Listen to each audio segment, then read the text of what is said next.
what I'm going to do now is turn to all of you, great audience here, and a time that you guys can ask your questions of our panel. I know we have microphones in the audience, so let me turn to you guys and see whether you have questions for our former directors.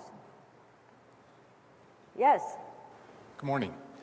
Thank you for first taking the time to come to our 20th anniversary, I know on your busy schedules, and coming to DC. And for the California contingent, thank you very much for the warm weather, although ending today. Right.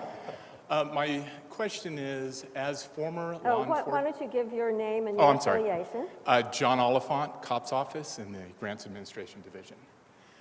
As former law enforcement executives and cops directors, what, in your opinion, what was more rewarding, receiving cops funding or seeing the impact of cops funding on the law enforcement field?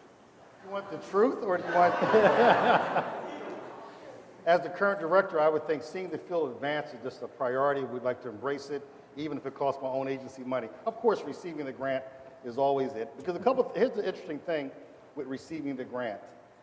And I try to tell this to the outstanding cops team right now. And in fact, if I can answer this a certain way, Lori, I apologize. Can I have the cops team, current team, stand up for a quick second?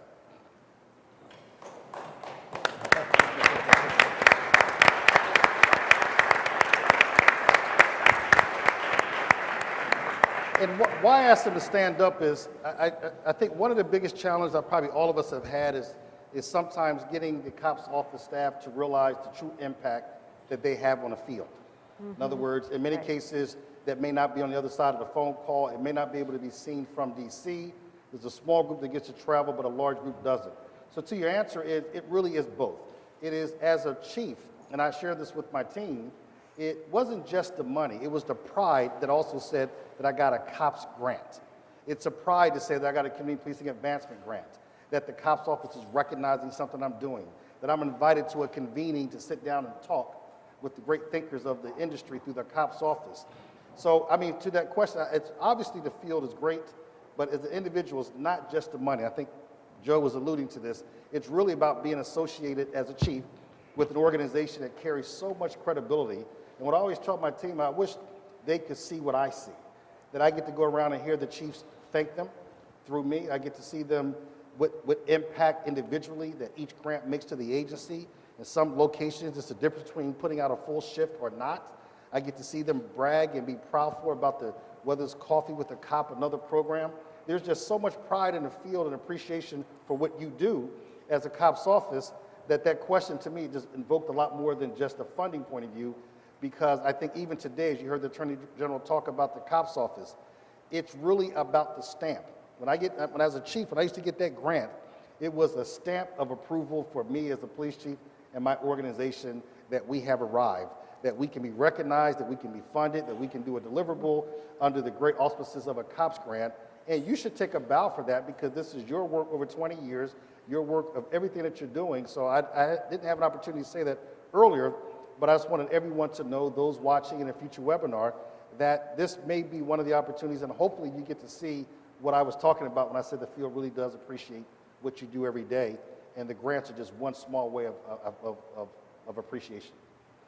Any other comments from the panel? Well, John, I received a Moore grant, $800,000. Thank you very much. And it was very much appreciated. But I'll tell you, there's nothing more satisfying than picking up that phone and calling those agencies throughout the country and say, you've got a COPS grant. And especially those smaller agencies who really, really, really needed that one position or that two position or three something. Very, very satisfying to be able to tell those people about those possibilities.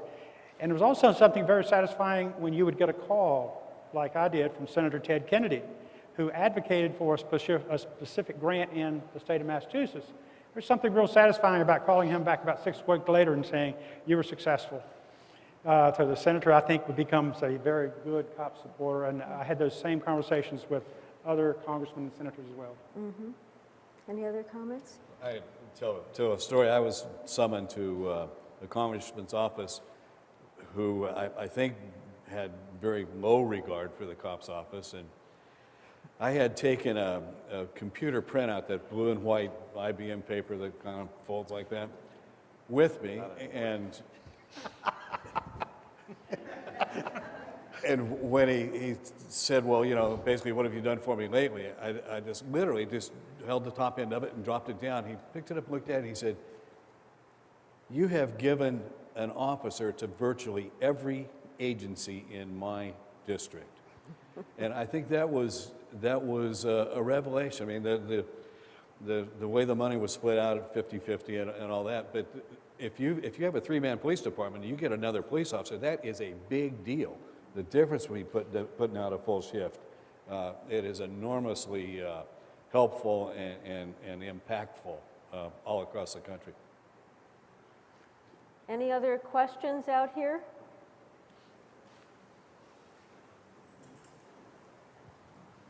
Good morning. My name is Marcia Savoy. I'm with the COPS Can you office. speak a little bit louder, please? Good morning. My name is Marcia Savoy. I'm with the Department of Justice COPS office, Finance Business Unit. I'm a staff accountant. So my question is, what are your views on the possibility of a presidential level police commission? Barney? You know, the question was around this proposed National Police Commission. It's been talked about for quite a few years, and it's been advocated by a number of organizations and individual chiefs. Personally, I hope it comes to pass. But if it is going to come to pass, I hope that it serves to begin the process of standardizing. You know, you heard everybody here today say that community policing should be a philosophy, not a program. And you've heard, you know, there's always versions of that. I think it was David Kennedy at Harvard one time talk about the fact that if we wanted to be a profession, we needed to have a common language, we needed to have common values, we needed to have a common literature. And I think a commission would be a huge step in that direction. But if they're going to create one, I hope that in point of fact they move in that direction. I agree with Barney. It's been advocated for several years now. I know the IECP is one who's passed resolutions to support that. Tom, I think the Major Chief Chiefs did as well. I do. So it's being proposed by most of the major law enforcement groups, and so I'm like Barney. I hope it comes about. I just added it's actually not all. Actually, it was supported by all of the organizations, including police unions. So FOP, NAPO are also supporting the idea. And I think you heard the Attorney General say that he was in favor of it as far as expanding. So we started the work with the Law Enforcement Review that the COPS Office, OJP, working on it, and that's hopefully that could be a foundational document if there decides to be a commission. So I think, but the question would be, that's a political decision, is if there's not, I think we can still take a look at the foundational document and start looking at how do we advance ourselves the next 30, 20, 30, 40 years. So I think that's a great question, but really inside that question is we just need to identify how we've changed since the last commission, which was, I want to say 1967, the Johnson Commission. And I mean, because the policing has trained tremendously, and so how do we basically identify where there are gaps, where we're going to move forward, and how do we prepare for the future of policing? And that may be a police commission, and that's great if it is, or if it's not, the challenge still remains. We have time for one more question, if there's one out here. Jim Bierman from the Police Foundation. Thank you to all of you that are up there. I've been a proud beneficiary over the years, very grateful for all the work you guys have done. So this question is really for Joe, Tom, Carl, and Barney, because it has to do with your history. Ron, your history is unfolding, so you get to stand by for a minute. If, based on what you know about where the country is today, and more importantly, where we need to be going in the future, is there one decision, one area of emphasis that each of you could wish you could go back in time and have done differently? Carl, you know what you want to say. well, Why don't you jump in? Jim Bierman is in trouble. My wish is not for me or any of my past experiences. My wish is for the future of the COPS office, and in particular, I'd like to see more discretionary spending. I think that the future, that discretionary spending is so important for the COPS office. I would love to see Ron and any future director get tons of money there in that discretionary pot. Yeah. So that's easy. He wants a different decision for Congress. The irony is that's literally what I was sitting here dwelling on. And Jim, you're a troublemaker. But the truth is, frankly, it was so much easier for me, and let me just be upfront about this. It was easier for me because we had wholesale support of the administration, quite obviously, in terms of the creation of the office, and we had a level of funding that has not been matched since that time. That said, though, what I think many people don't fully understand or appreciate is that by the second year of the program, we were engaged in this huge, massive budget battle that went on, and Congress eliminated a lot of the discretionary funding because we had up to 15 to 20% of our annual funding that we could actually use for discretionary purposes up until that time. That got wiped out.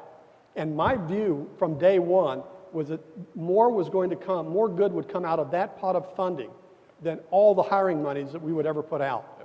And the reason being is that it could in fact and would in fact support the true innovations, the advancements that the profession, the industry needs to see.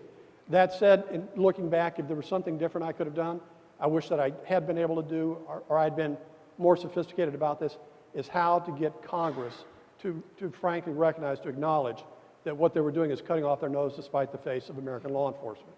It has had a lasting effect on us, and if we could ever find a way to bring back a higher level of discretionary funding to support these true innovations, I think it would accomplish unbelievable results in the field. Tom? One of the first things General Reno told me was, I want you to focus on ethics.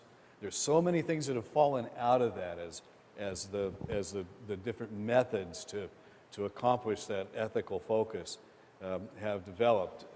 But just like Joe said, it was discretionary money, and there just wasn't enough of it. But as things change, you can channel your discretionary money to where you need to have it now. Carl, anything to add? Nope. Okay, Barney. Well, besides the discretionary funding, there's two areas that, and Jim, you are a troublemaker. You really, really are. There are two areas I wish I had pushed harder on. One was the utilization of cops funding to hire civilians. That was something that I think is going to be invaluable. And the other is for the designation of the cops office as a standalone component in the Justice Department. So that I hope is going to happen at one of these points. Go ahead and applaud. You should. Well, please join me in thanking our great directors.